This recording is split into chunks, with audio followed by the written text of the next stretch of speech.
psychotic meltdown all last night. He kept on making post after post of photos of himself with the words Tariff King, Mr. Tariff. Then he went on the White House account and posted Mr. Tariff. He was posting photos of himself referring to himself as Tariff King all last night. Then he was posting this as well. Remember how he promised the people of Iran that if they went out and protest and fought back against the Ayatollah, that Donald Trump would have their back. Donald Trump said that if the Ayatollah killed a single protester, Donald Trump said the United States would go in guns a-blazing and the United States would attack the Ayatollah and protect the protesters. Well, now Donald Trump has a different message. He greatly respects the Ayatollah, he says. He goes, I greatly respect the fact that all scheduled hangings, which were to take place yesterday, over 800 of them, have been canceled by the leadership of Iran. Thank you. Thank you, Ayatollah. Signed, Donald J. Trump. So Donald Trump went from, we will kill the Ayatollah, we will attack this Iranian regime if they dare kill a single protester. Iran slaughtered thousands of protesters. We don't know if it's in the low thousands or tens of thousands because there's an internet blackout. But Trump said, I've got your back, protesters. If you go out there, we got you. And now Donald Trump saying, you know what I've done? I've been able to stop 800 hangings. Thank you, Ayatollah. We greatly respect you. The hell is going on? These are deeply serious times right now, and we have a deeply unserious human being, a dangerous human being, someone who's currently involved in invasions against American cities, specifically blue states and blue cities. And it is someone who's making a mess of America's standing in the world, destroying America's standing in the world. While all of that's taking place, the Trump regime is telling we, the people, what we deserve: one pencil. One doll. Why would we want more than that? And when it comes to food, the Trump regime's recent recommendation is we don't have to worry about inflation. If we just got one piece of chicken, one tortilla, one piece of broccoli, and one other thing. That's how it was referred to by Donald Trump's agriculture secretary, Brooke Rollins, or one other thing. Well, the Wall Street Journal did a report on this, and they 24. I think she was selling counterfeit 5-hour energy drinks the first time she was convicted. Trump pardoned a porta potty magnate named Ari Eric D. Jung III, who was sentenced in federal prison to 5 months for illegally disposing of sludge in cities across Southern California. Wanda Vasquez, the ex-Puerto Rico governor, pled guilty in a bribery case. Mark Rossini, ex-FBI agent, pled guilty in Vasquez's case. Taryn Pizer, ex-CEO, convicted of insider trading and ordered to pay $18 million, which will likely be wiped away. And there are so many more people who were pardoned this week alone. I'll do a whole video on this with Harry Littman. But Trump is pardoning the people who are convicted of waste, fraud, and abuse. Folks, the American people hate this. A majority of the country say that Donald Trump's first year was an utter failure. And as CNN explained, they did a good job aggregating this. They're like, there's no positive data out there for Trump at all. Here, play this clip. You really have to squint hard to find even a small piece of good news for the president in this poll. A majority of the country, 58%, say President Trump's first year has been a failure. That includes 2/3 of independent voters. Now, why is that? Across the board, Americans disapprove of how the president is handling every major issue. He's at 39% on the economy, 42% on immigration. Those are two of the biggest reasons that voters say they sent him back to the White House. The economy is far and away Americans' top concern and has been for years. Right now, 2/3 of voters say the president is focused on the wrong things. And maybe even more importantly, 2/3 say they don't think he cares about people like them. And again, as I talk about these deeply serious times that we're in, I mean, Donald Trump was holding a press conference at one of his golf courses in Florida and Palm Beach, where he was like, all right, we have to go. There's a wedding coming in, because his home and where he holds the press conferences is a wedding venue. That's deeply weird. Here, play this clip right here. Thank you. Thank you all very much. You know, we have a wedding here now. So they said, sir, is there any way you can move it quickly? I said, I'm not moving it quickly. We're not. And the people getting married were outside, and they said, take your time, sir. This is an honor. So it's sort of cute. Have a good time. Thank you, everybody. Thank you. Hello everyone, welcome back to our channel. Today's story is shocking, emotional, and very important. Donald Trump, the former president of the United States, is facing one of the hardest moments of his life. Late night, while movement Americans were sleeping, Trump was reportedly furious, angry, and deeply stressed. His political career, his legal future, and even his personal life now seem to be clapping all at once. In today's video, we are going to break down exactly what happened, why Trump is so upset, and what this could mean for the future of American politics. We will explain everything in very easy step by step so you can understand the full story clearly. So make sure to like this video, subscribe to channel, and stay until the end because what happened right now could change US history forever. Let us begin. Part 1. Midnight Meltdown. According to multiple reporters, Donald Trump had a major emotional meltdown late at night. Source close to him say he was yelling, pacing, make anger, cell phone, and blaming everyone around him. Why? Because his life, politically, legally, and personally, feels like it is falling apart. Trump is not used to losing for decades. He built a public image as a winner, a businessman, a, a celebrity, a powerful fight, but now he is facing court cases, election loss, party rebellion, and declining public trust at midnight. When most people were sleeping peacefully, Trump was reportedly wide awake, angered, stressed, and afraid. This was not just few instructions. This was panic, and it showed how serious things have become. Trump legal troubles are closing in. One of the biggest reasons Trump is losing control is his growing legal problems. Trump is currently facing multiple investigations and court cases. There include elections interference cases, classified documents investigations, financial fraud allegations, business lawsuits, civil liability cases. There are not small issue. Their cases could lead to heavy fine, loss of businesses, and even personal time for a man who once sat in one White House. This is a massive fall from power. Reporters say Trump felt surrounded and betrayed.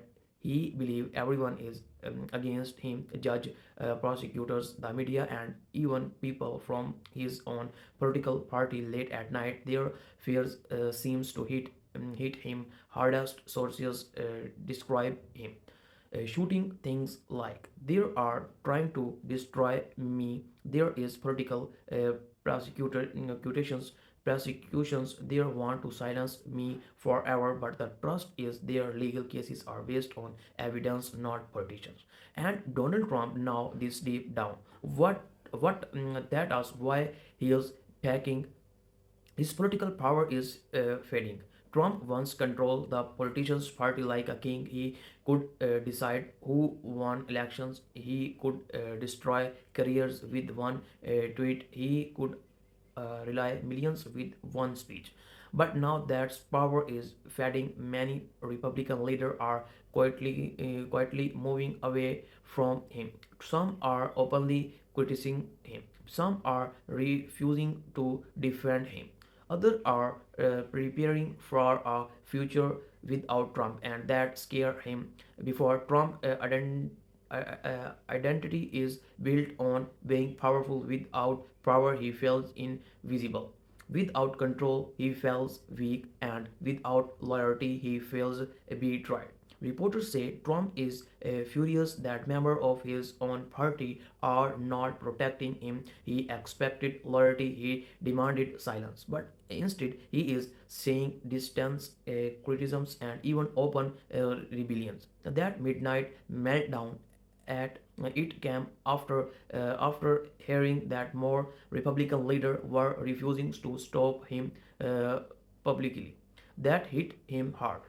The midnight phone calls. Sources say Trump made several call late at night. He called allied, he called lawyers, he called political alliance. But instead of claim decisions, their calls turned into shooting matching. Trump reportedly accused people of filing him. He blamed lawyers for not protecting him. He blames politicals from abandoning him. He blames the media of running his image. He blamed prosecutors from witch hunt.